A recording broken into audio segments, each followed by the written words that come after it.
Okay, we are here at the Monday protests for Palestine in Antwerp at the Mediaplein today. We have two people here with us. Who are you? I'm Abdelrahman Alserr. I'm a Palestinian journalist working with MO magazine. Okay. Ik ben Pieter Stockmans, ik werk ook bij MO magazine, journalist. And you just you did a small speech here. What was the speech about?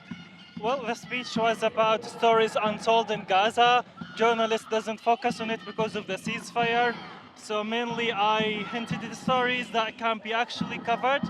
One of the stories is wounded child, no surviving family, which there is 17,000 children separated from their families. And it's a big story actually nobody is covering here in Belgium. Other stories like children not going to school for 3 years in a row. Stories that how actually the ceasefire is a big fat lie. So, yeah. The numbers are really staggering. It's just, I mean, you can't get your head around it. Why do not more journalists cover this actually? Well, I will also speak in English. So at MO magazine we try not to fall into the trap that after the so-called peace agreement of 9th of October 2025, there is now peace in Gaza. The agreement of October last year was a strategy to buy, in a way, the silence of the world while the genocide is ongoing. And this has actually been warned about by the genocide report of the International Commission of Inquiry headed by Navi Pillay for the Human Rights Council, where it is explicitly stated that the long-term consequences of the genocide are still playing out right now and are going to be played out for the years and generations to come. So the stories that have to be investigated by journalists are actually happening right now. So it is a problem that Israel is keeping journalists out until today. We can ask ourselves, why?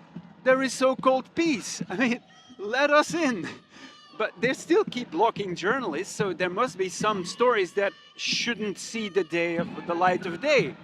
On the other hand, we shouldn't use that as an excuse as journalists, like, oh, Israel is not allowing us in, so we cannot do our job. No, we can do our job. We can find those stories. There are much different ways to get to the stories, to get to the people, and to actually share with the world what is happening today. The most important point is that a genocide is not a moment in time. It is a process. It is a process that starts from before the mass murder with dehumanization, but that continues after the mass murder with long-term effects on mental health, on housing, on the identity of an entire people, on education of children, on families destroyed. An entire people is being destroyed, and that is what genocide is.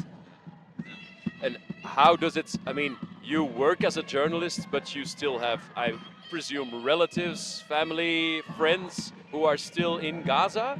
How do you do that? How do you cope with that? How do you still keep a clear focus of which stories you need to tell as a journalist? Actually, you don't cope with that.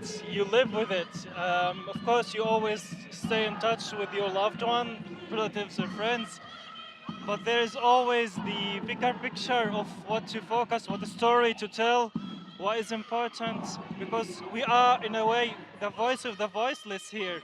So it's not just about my family. My family are actually experiencing what everybody in Gaza is experiencing. So what is actually matter, what is actually need to be exposed is what we should always highlight. Yeah. And how do you sort of choose which stories to follow? I mean, you have an excellent source now as a colleague, but which out of the 18 billion stories do you pick? It's heartbreaking probably. Well, even without going into Gaza and having access to what you see with your own eyes. Well, the reason why we are so proud to have Abdelrahman in our team is because there is always a lot of talk that media needs to be more diverse, which it's not just a hollow phrase. By incorporating different perspective into our editorial team, you also bring the stories in. So we cannot do this on our own, you know.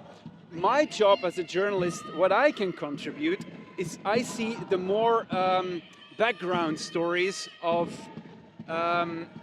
you know, as a journalist I have a lot of attention for the historical roots of Zionism.